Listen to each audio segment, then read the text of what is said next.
Viewers, welcome to Zero Fear Academy. आज मैं आपके लिए लेके आया हूँ क्लास 8 साइंस का चैप्टर 1। इसका नाम है चैप्टर 1 का क्रॉप प्रोडक्शन एंड मैनेजमेंट। ठीक है। ये चैप्टर पढ़ाने के लिए आपको मैंने एनसीईआरटी का बुक रेफरेंस के लिए लिया है और बुक आपके सामने ही मैं पुनः उसके पलटते रहूंगा और आपको उससे जुड़ी सारी बातें सिखाऊंगा। तो चलिए स्टूडेंट, सबसे पहले बात करते हैं क्रॉप प्रोडक्शन। जिसे जैसे ही आप इस चैप्टर का नाम सुनते हैं, इसका नाम है क्रॉप प्रोडक्शन। तो सबसे पहले दिमाग में आपको आना चाहिए, आपके दिमाग में, कि ये क्रॉप होता क्या है ना? सबसे पहला सवाल। क्रॉप हिंदी में बोलते हैं इसको फसल। तो देखिए बच्चों, आप जो खाना खाते हैं ना, गेहूँ, दालें, सब्जियाँ, चावल, जो भी हेल्दी फूड जो आजकल के बच्चों को थोड़ा कम पसंद है, लेकिन बेसिक फूड हमारा यही है। तो जो फूड हम लार्ज स्केल पे खेतों में उगाते हैं, उसको हम बोलते हैं फसल या क्रॉप। इस चैप्टर में हमने ये समझना है कि क्रॉप का प्रोडक्शन कैसे होता है, कैसे अनाज उगाया जाता है और उसका मैनेजमेंट कैसे होता है। मैनेजमेंट में उसका रख-रखाव और बहुत चीज़ें आने वाले चैप्टर्स बेसिस पे आपको वो सारे डिटेल्स मिल जाएँगे। बात करते हैं शुरू सबसे पहले हम कि देखिए, खाना जो है, कोई भी लिविंग जो चीज़ें हैं उनके लिए फूड एसेंशियल है, खाना खाना पड़ता है। लेकिन और आपको पता है कि प्लांट्स भी हैं, वो भी लिविंग ऑर्गन्स हैं, लेकिन ह्यूमन और प्लांट्स में एक बेसिक डिफरेंस है। आपको पता है प्लांट जो है अपना खाना खाना खुद ही बना लेता है, ठीक है? एक साइंटिफिक प्रोसीजर है जिसको फोटोसिंथेसिस बोलते हैं। आपने 7th क्लास में पढ़ा है उसके बारे में। तो फोटोसिंथेसिस एक ऐसा प्रोसेस है जिसमें प्लांट अपना खाना खुद बना लेते हैं। लेकिन human beings basically an animals ही अपना फूड खुद नहीं बना पाते हैं। तो जो एनिमल्स है वो क्या खाते हैं? वो या तो अगर ये शाकाहारी जीव हैं तो अपना घास खा के अपना काम चलाते हैं, पेड़-पौधे को खा के काम चलाते हैं। अगर वो मांसाहारी हैं बेसिकली तो वो एक-दूसरे का शिकार करके अपना खाना पूरा करते हैं। लेकिन अब बात करते हैं ह्यूमन्स की, तो हम लोग क्या करते हैं, फसल को उगा के खाते हैं। ठीक है? तो इसी चैप्टर में हम फसल उगाने के सारे प्रोसेस को पढ़ेंगे। अब सबसे पहले बता दूं मैं आपको कि इंसान पहले फसल नहीं उगाता था। ठीक है? पहले जो इंसान थे, जो पुराने इंसान कह सकते हैं, आदिमानव कह सकते हैं, वो क्या करते थे कि जंगल-जंगल भटका करते थे। जहाँ फल मिल गए उनको या जानवरों का कच्चा मांस हो गया, they used to consume that only. लेकिन जैसे-जैसे सिविलाइजेशन ग्रो हुआ, लोगों की संख्या बढ़ी, तो हमने एक ऑर्गेनाइज्ड रूप से क्रॉप का प्रोडक्शन शुरू किया और उसको हमने नाम दिया एग्रीकल्चर। ठीक है, तो एग्रीकल्चर क्या है? एग्रीकल्चर भी एक तरह का साइंस है, एक प्रोसीजर है, जिसमें हम जमीन में बीज को बो के और अपनी मनमानी मनचाही फसल उगाते हैं। इस एंटायर प्रोसेस को हम कहते हैं एग्रीकल्चर। ठीक है? तो एग्रीकल्चर से क्या आता है? क्रॉप आता है। क्रॉप क्या आता है? हमारा फूड बनता है। तो आपको एक इन्फॉर्मेशन बता दूं कि ये जो एग्रीकल्चर है, करीब-करीब 10,000 बीसीई, यानी आज 2026 चल रहा है, 2000 साल इसको मान लें हम। तो 10,000 बीसीई, बीसीई का मतलब होता है बिफोर क्राइस्ट, यानी जब से शुरू हुआ है ये 2000 का सिलसिला, उससे भी 10,000 पहले। तो एक औसतन हम बोल सकते हैं कि 12 साढ़े 12,000 पहले एग्रीकल्चर हमने शुरू किया। उसके पहले बिफोर दैट एरा, यहाँ लिखा हुआ है, पीपल वर nomadic. Nomadic मतलब they were wandering into groups for the hunt and search of food. Basically, they were dependent on the fruits and vegetable, and large scale पे they were dependent on the meat. ठीक है, वो क्या करते थे? They used to use the uh, stones and कुछ weapons use करते थे. They used to hunt or kill animals and they eat. तो वो उस समय का दौर था। लेकिन अभी क्या है कि हमने सीख लिया है, कल्टीवेट करते हैं rice, wheat and other food को, और ये सारा जो प्रोसीजर है इसको हम बोलते हैं एग्रीकल्चर। यहाँ तक कोई दिक्कत नहीं कि इंसान को खाने की जरूरत है। खाने के लिए हम लार्ज स्केल में, किसान आपने देखा होगा, किसान या आपके घर अगर गांव में होंगे तो फसलें उगाई जाती हैं। इस सारी फसलों को इंग्लिश में क्रॉप कहते हैं। अब आते हैं कि क्रॉप कितने तरह का होता है ना? क्रॉप में कई चीज़ें आ जाती हैं, तो इसमें लार्ज स्केल जो डिवीज़न है सबसे बड़ा, वो पहला डिवीज़न यही है, चूँकि भारत में आपको पता है 4 ऋतुएँ होती हैं, है ना? 4 seasons are there in India. आपका विंटर है, समर है, उसके बाद आपका रेनी सीज़न है। तो सबसे पहला जो डिवीज़न हुआ क्रॉप्स का, किस-किस टाइप के क्रॉप्स होते हैं, ये क्वेश्चन्स आएगा आपके, हो सकता है आपके एग्ज़ाम में पूछा जाए कि what are kharif crops and what are rabi crops? ये क्वेश्चन बहुत इंपॉर्टेंट है, इवन बड़े एग्ज़ामों में भी ये क्वेश्चन्स कई बार पूछ देता है और बच्चे कन्फ्यूज़ होते हैं। तो अभी हम सीखेंगे कि क्रॉप्स तो समझ गए, क्रॉप्स क्या समझ गए? आप गेहूँ, चावल आपका बेसिकली धान बोलते हैं, पैडी, व्हीट, आपके जितने वेजिटेबल्स हैं, पल्सेस हैं, ये सारे क्रॉप्स में आते हैं। तो क्रॉप्स का कैटेगराइजेशन क्या हो गया? 2 ब्रॉड कैटेगरी में उनको डिवाइड किया गया है और वो डिवीज़न का बेस क्या है? सीज़न के हिसाब से। तो first we will discuss about the kharif. Kharif crops क्या होते हैं basically? The crop which are sow in rainy season are called kharif. बरसात का मौसम समझते हैं, जब बारिश बहुत तेज़ होती है ना? उस समय जो फल उगाए जो स अनाज उगाया जाता है, जो क्रॉप उगाया जाता है, that those crops are known as kharif crops. अब rainy season you are already aware, June to September rainy season होता है। इस समय क्या होता है? पैडी होता है, मेज़ होता है, सोयाबीन होता है, ग्राउंडनट होता है और कॉटन आते हैं। ये सारे आपके खरीफ क्रॉप्स का एग्ज़ाम्पल हो गए। तो कोई भी पूछे what are the kharif crops, तो आप बड़ी आसानी से बोलें कि the crops which are grown in the month of June to September या in the rainy season, those are kharif crops. उसके अलावा अगला नाम आ जाता है रबी रबी क्रॉप्स का। रबी क्रॉप्स वैसे क्रॉप्स होते हैं जो अक्टूबर से मार्च तक आते हैं। तो सबसे बड़ा रबी का एग्ज़ाम्पल होता है व्हीट, ठीक है? उसके बाद ग्राम, पी, मस्टर्ड एंड लिनसेड। ये जो फसल जो आपके सामने मैं हाइलाइट करते जा रहा हूँ, आप रिवाइट कर लें। रबी क्रॉप्स में व्हीट है, ग्राम है, पी है, मस्टर्ड्स है, एंड लिनसीड्स है। इसके अलावा भी कुछ पल्सेस और कुछ वेजिटेबल्स भी समर में उगाए जाते हैं। ठीक है? तो बेसिकली 2 कैटेगरी याद रखिए, kharif crops and rabi crops. Kharif crop basically those crops are grown from June to September and basically in the rainy season and in winter season they are rabi. ठीक है? अब हम आगे बात करते हैं, एक क्वेश्चन पूछा हुआ है इसमें कि why paddy can not be grown in winter season? Because ये क्वेश्चंस कभी-कभी पूछा जा सकता है आपसे कि पैडी जो होता है, धान की फसल आपने देखी होगी, उसमें बहुत सारा पानी चाहिए। बहुत सारा पानी किस सीज़न में आएगा? बारिश के सीज़न में आएगा। तो ये इसलिए सर्दियों में नहीं होता। अब देखिए, अब बात करते हैं कि जो हमारा एग्रीकल्चर प्रैक्टिस है, उसमें हमें क्या-क्या करना पड़ता है। जैसे चूँकि पहले आप बच्चे गाँव में रहते थे, तो उनको फसलों का आइडिया होता था, लेकिन अब शहर में रहने लगे हैं, तो उनको थोड़ा-सा आइडिया कम है, इसलिए डिटेल में बात करूँगा आपको कि आखिर खेती की कैसे जाती है। तो सबसे पहले चीज़ आप जानें कि खेती करने के लिए सबसे पहले ज़रूरत होती है लैंड की, ठीक है? ज़मीन की। ज़मीन में क्या होना चाहिए? मिट्टी होना चाहिए, है ना? पहाड़ों पे खेती थोड़ा डिफ़िकल्ट होती है क्योंकि अच्छी मिट्टियाँ नहीं होती हैं, या कोई बाढ़ एरिया है वहाँ भी खेती डिफ़िकल्ट होती है। बेसिकली हमें खेती के लिए जो सबसे ज़रूरी चीज़ है वो मिट्टी है। मिट्टी जैसे है वैसे यूज़ नहीं कर सकते हैं, उसके लिए स्पेशल तैयारी करनी पड़ती है ना? तैयारी इसलिए करनी पड़ती है कि जो एक सीड है, बीज होता है, सीड को जब भी हम ग्राउंड में डालते हैं, तो उसे भी खाने की ज़रूरत होती है, ठीक है? वो खाना अपना कैसे लेगा? मिट्टी से लेगा। इसलिए मिट्टी को इस हिसाब से तैयार किया जाता है, ताकि वो आसानी से ग्रो कर सके। तो जो एग्रीकल्चर प्रैक्टिसेज़ हैं, उसको बेसिकली जो crop and crop management subject हम पढ़ रहे हैं, उसको कुछ ऐसे समझें कि जो इसके जो डिफरेंट प्रैक्टिसेज़ हैं, वो पहला प्रैक्टिस ये होता है प्रिपरेशन ऑफ सॉइल। ठीक है?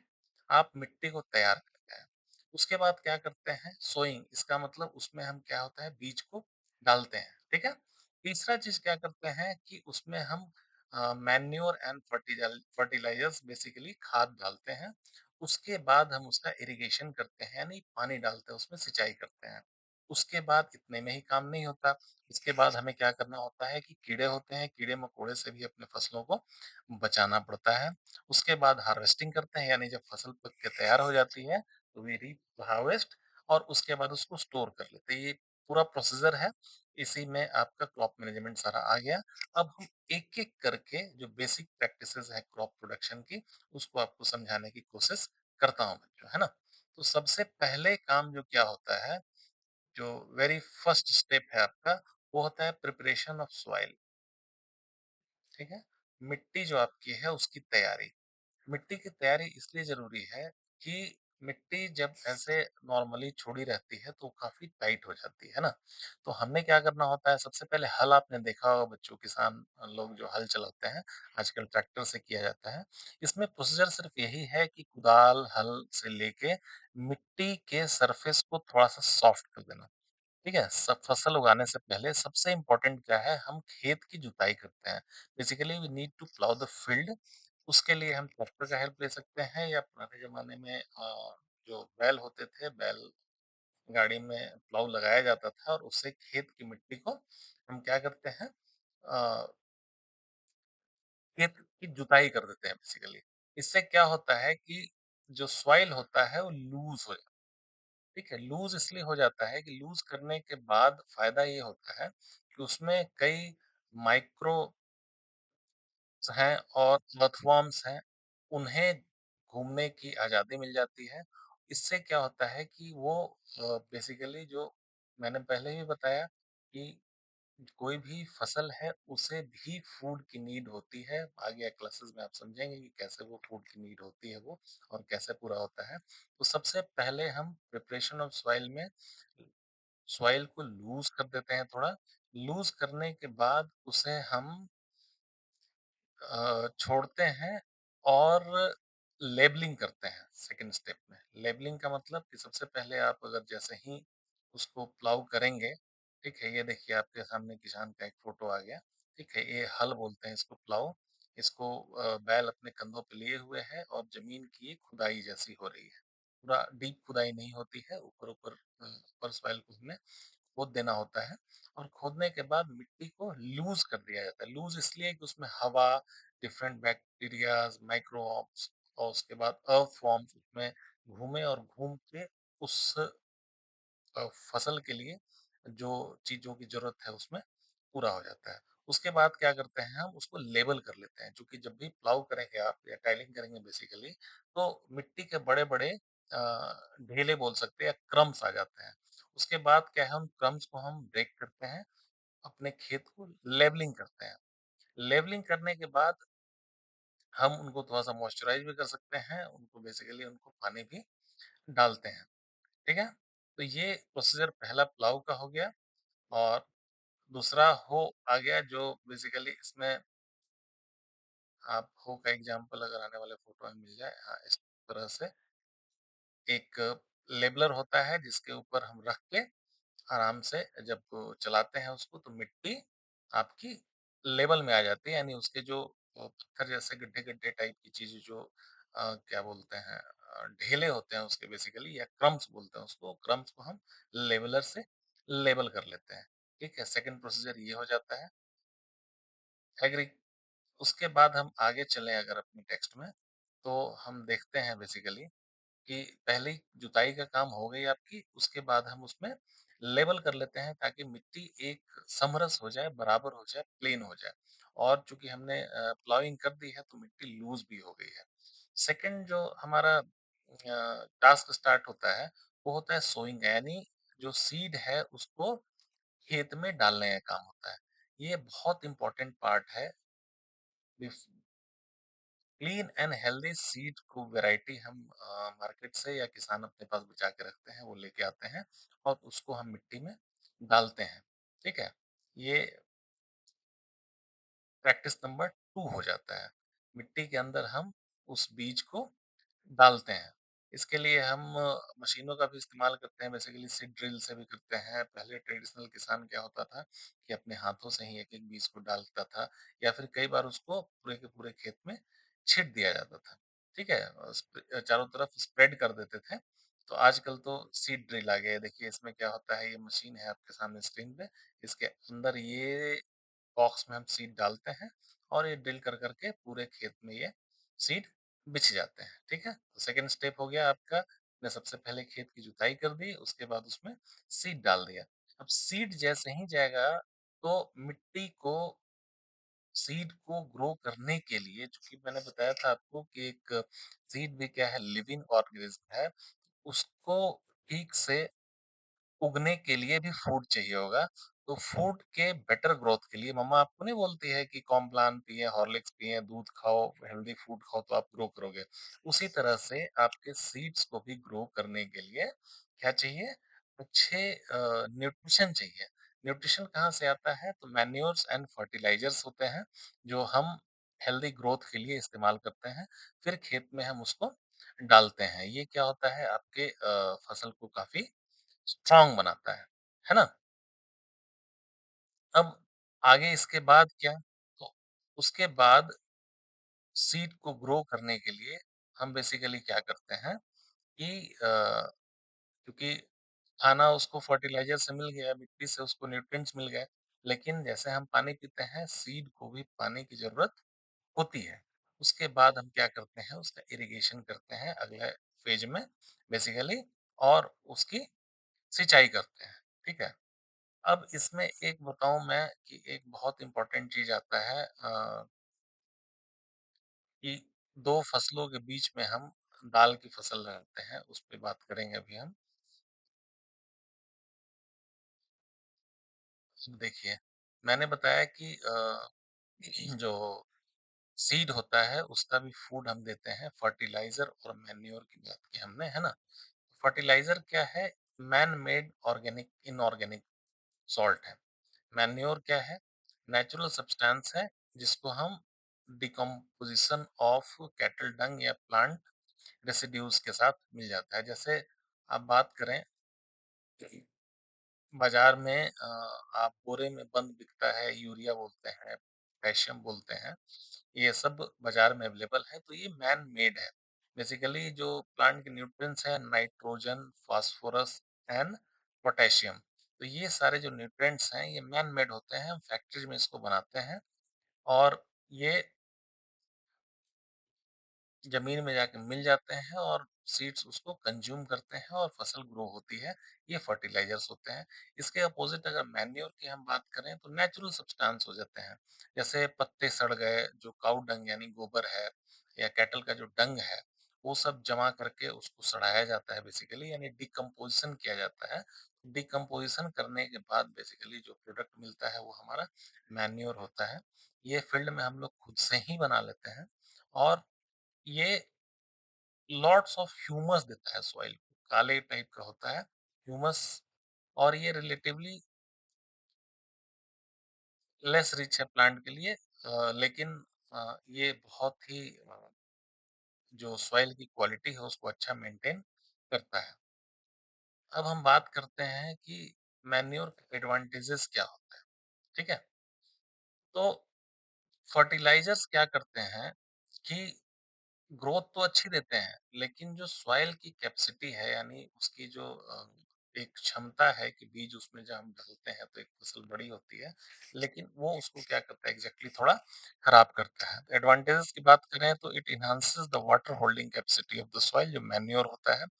It makes the soils porous due to which exchange of gases become easily, क्योंकि केमिकल रिएक्शन ज्यादा कुछ नहीं होता है। उसके बाद ये फ्रेंडली माइक्रोब्स को बहुत ज़्यादा बनाती है, और ये सॉइल का टेक्सचर इम्प्रूव करता है, ठीक है? अगला पार्ट में हम आ जाए बेसिकली, तो हम अगला पार्ट में करते हैं इरिगेशन का टास्क। इरिगेशन का मतलब होता है कि बीज डालने के बाद उसे खाद डालने के बाद उसकी सिंचाई करना, यानी उसके अंदर पानी देना, ठीक है? जैसे all living beings need water to live, everybody knows, हमें पता है हमें पानी चाहिए। तो उसी तरह से प्लांट्स को भी ग्रोथ के लिए पानी चाहिए, और प्लांट कंटेन्स करीब-करीब, जैसे हमारा ह्यूमन बॉडी 70% वाटर होता है, प्लांट के लिए 90% वाटर उसके एसेंशियल चीज़ों में आता है। तो उसके लिए इरिगेशन होता है, जिसमें हम डिफरेंट टाइप से, पहले तो इरिगेशन का सोर्स बेसिकली रेन होता था, लेकिन आजकल मॉडर्न खेती में हम लोग wells, tubewells, ponds, lake, rivers, dam, canals, बहुत चीजें हैं। इससे पानी लेके हम खेतों में डालते हैं, ताकि हमारी फसल अच्छे से ग्रो हो, ठीक है? ट्रेडिशनल मेथड क्या था? बेसिकली वेल यानी कुएं होते थे, कुएँ से हम आराम से पानी खींचते थे मोट से और चेन पंप से और खेतों तक पहुँचता था, ठीक है? ढेकली एंड रहट रहट एक लीवर सिस्टम होता था जो आप पिक्चर में देख रहे हैं। इसमें एक बैल है जो अपने कंधे पे एक लकड़ी को लेके गोल-गोल घूमता है और पानी ये बाल्टी जैसा कुछ होता है, ये घूम के पानी इसमें निकलता है। ये बहुत ही पुराना ट्रेडिशनल मेथड था। आजकल तो मेथड्स बदल गए। मॉडर्न मेथड में हमारे पास स्प्रिंकलर सिस्टम भी होते हैं। कई बार आप देखे होंगे पार्क्स में गए होंगे खेलने के लिए तो एक पाइप के अंदर से एक स्प्रिंकल निकला रहता है, वो घूमते रहता है और चारों तरफ पानी फेंकते रहते हैं। तो उस मेथड से भी आजकल सिंचाई होती है, इसमें थोड़ा-सा पानी का वेस्टेज कम होता है। ड्रिप सिस्टम हो गया ये देखिए, आप पूरे खेत में पानी न डाल के बेसिकली रूट्स के पास ही पानी डालते हैं। इस सिस्टम को हम ड्रिप सिस्टम कहते हैं, ठीक है? अब देखिए जैसे ही फसल बड़े हो जाते हैं, उन्हें खाने के लिए कई कीड़े आते हैं, बेसिकली वीड्स बोलते हैं, ठीक है? तो ये वीड्स अगर किसी प्लांट के ऊपर आ गए, तो ये क्या होता है कि जब भी हम सीड डालते हैं ना, तो उनके साथ अपने आप से कुछ पौधे उगाते हैं। आप अपने गार्डन में देखे होंगे कि कुछ पौधे तो आप प्लांट बाज़ार से लाके या दोस्तों से लेके लगाते हैं। कुछ पौधे होते हैं जो अपने आप उग जाते हैं। बेसिकली अननेचुरल या अनडिज़ायरेबल प्लांट है, जिनकी ज़रूरत नहीं है फिर भी वो उग आते हैं, उनको हम कहते हैं वीड्स। तो क्या होता है कि जैसे ही हम कोई फसल लगाए, उनके साथ छोटे-छोटे घास आएँगे, तो बच्चों क्या होगा जो खाना हमने अपनी फसल के लिए दे रखा है, उस खाना में से कुछ खाना को वो चुरा के खा जाएगा, है ना? लेकिन हमें उसकी ज़रूरत तो है नहीं, तो वीड्स को क्या करते हैं, हम इसको निकाल देते हैं अलग-अलग मेथड से और ये जो प्रोसीजर है अनडिज़ायरेबल ग्रासेस को निकालने का, इसको हम बोलते हैं वीडिंग, ठीक है? ये नेसेसरी इसलिए होता है ताकि जो न्यूट्रिएंट्स जो खाद हमने डाला है प्लांट के लिए, वो प्लांट को ही मिले, है ना? और इसके लिए कई तरह की तरीके हैं, कुछ तो क्या होता है कि फिज़िकली हाथ से या फिर खुरपी से बेसिकली सिज़ल से वो चीज़ें हम खोद के निकाल लेते हैं। कुछ होते हैं वेडीसाइड्स होते हैं जिनको हम स्प्रे कर देते हैं, तो जो अनवांटेड क्रॉप्स होते हैं आस-पास, वीड्स जो होते हैं, वो अपने आप जल जाते हैं या मर जाते हैं, है ना? तो ये वीडिसाइड्स के हिसाब से भी हम लोग कर लेते हैं। इसके बाद क्या होता है एक सर्टेन टाइम होता है हर क्रॉप का, वो क्रॉप जब टाइम हो जाता है तो फसल पक जाती है। पकने के बाद अगला क्या आएगा जब फसल पक गई है तो हम उसको काट लेंगे। तो जो फसल को हम काटते हैं स्टूडेंट्स उसको हम बोलते हैं हार्वेस्टिंग। ठीक है? Harvesting of a crop is an important task because cutting of crop after it is mature is called harvesting. Mature आपने बताया जब फसल पक गई basically when crops get matured then it is being harvested. ठीक है, उसको काट के हम अपने घरों में अपने खलिहानों में लेके आते हैं। पहले तो ये सारा का सारा काम क्या होता था कि हाथ से किया जाता था। ठीक है, बहुत हार्ड वर्क था, लेकिन आजकल मैकेनिकली यानी ट्रैक्टर्स की मदद से डिफरेंट डिफरेंट इक्विपमेंट की वजह से हम उसको फसल को काट के निकाल लेते हैं, है ना?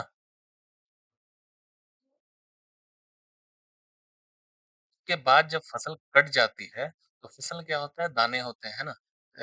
कवर्ड के अंदर दाने होते हैं, लेकिन हमें कवर तो चाहिए नहीं होता है, हमको दानों को बाहर निकालना होता है। उस अगला प्रोसीजर को हम बोलते हैं थ्रेसिंग। इसमें क्या करते हैं हम कि बेसिकली जो दाने होते हैं, उनके जो कवर है, उससे उसको बाहर निकाल लेते हैं। इसको हम बोलते हैं थ्रेसिंग, ठीक है? तो थ्रेशर की मदद से ये हम कर लेते हैं। ये देखिए पुराना ओल्ड ट्रेडिशनल थ्रेशर है आपका। विंडोइंग मशीन है बेसिकली जिसमें हवा से क्या होता था कि उसका जो छिलका होता है वो अलग हो जाता है। उसके बाद जो हमारा अगला इम्पोर्टेंट काम आता है जब फसल निकल गई, उसके बाद उसका स्टोरेज करना ज़रूरी है क्योंकि सारी फसलों को एक दिन तो खा नहीं सकते हैं। स्टोरेज भी ऐसा करना चाहिए कि उसको चूहे, इंसेक्ट्स इन चीज़ों से बचाना भी है।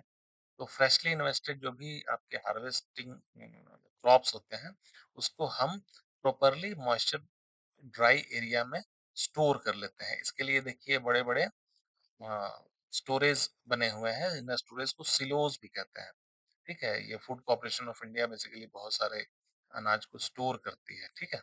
ये देखिए आपके अनाज की बोरियाँ ऐसे स्टोर हो गई हैं। तो लार्ज स्केल में स्टोरेज होता है जो अ, वो सिलोज़ या ग्रैनरीज़ बोलते हैं, उसमें ये फूड स्टोर किया जाता है, ठीक है? तो ये सारी चीज़ें हो गई और अब इस चैप्टर में हम क्या सीखें, एक बार शुरू से आपको मैं रिवाइज़ करवा देता हूँ, ठीक है? सबसे पहले एक बार रिवीजन हो जाए, सबसे पहले क्या होता है कि सबसे पहले हमने पढ़ा है एग्ज़ैक्टली कि जैसे हर लिविंग थिंग्स को अ, खाने की ज़रूरत होती है। प्लांट्स अपना फूड खुद बना लेते हैं, लेकिन जो एनिमल्स होते हैं वो अपना हंट करके या फिर ग्रेज़िंग चारा चर के अपना भोजन की आपूर्ति कर देते हैं। लेकिन इंसान एग्ज़ैक्टली फसल को उगाता है, उसे ही हम एग्रीकल्चर कहते हैं और ये 12 साढ़े 12 हज़ार साल करीब पहले शुरू हुआ था। तो पहला चीज़ ये सीख ली हम। दूसरा इम्पोर्टेंट हाइलाइट था हमारा कि 2 तरह के फसल होते हैं, kharif crops and rabi crops. Kharif crops वो जो जून से सितंबर के बीच में होते हैं, उनको हम खरीफ बोलते हैं और रबी बेसिकली जो जाड़ा में होता है यानी विंटर सीज़न में अक्टूबर टू मार्च, इसको हम रबी फसल बोलते हैं। अब agriculture basic practice crop production का क्या है? सबसे पहले हमने पढ़ा था प्रिपरेशन ऑफ सॉइल, जिसमें ज़मीन को हम प्लाउ करके ज़मीन को थोड़े-से लूज़न कर लेते हैं। लूज़न करने के बाद उसमें हम क्या करते हैं, सीड को इम्प्लांट करते हैं, बेसिकली इसको सोइंग कहते हैं। नेक्स्ट प्रोसीजर में आता है कि एडिंग मैन्योर एंड फर्टिलाइज़र उसमें ऐड करते हैं। उसके बाद हम उसका इरिगेशन करते हैं, उसके बाद उनको वीड्स से बचाते हैं, उसके बाद उसको हार्वेस्टिंग करते हैं और उसके बाद स्टोरेज करते हैं। ये टोटल जो प्रैक्टिस है एग्रीकल्चर प्रैक्टिस प्रोडक्शन के लिए है, आपको ये ध्यान रखना है ना? इन सब के बाद ये चैप्टर बहुत आसानी से खत्म हो गया है। आप घर पे बैठ के दोबारा रिवाइज़ कर लें, ये जो फर्टिलाइज़र, मैन्योर के डिफरेंस भी याद कर लें। आपको अगर वीडियो अच्छा लगा है तो बिल्कुल इसको अपने दोस्तों को भी साथ शेयर करें और मन लगा के पढ़ें। Thank you.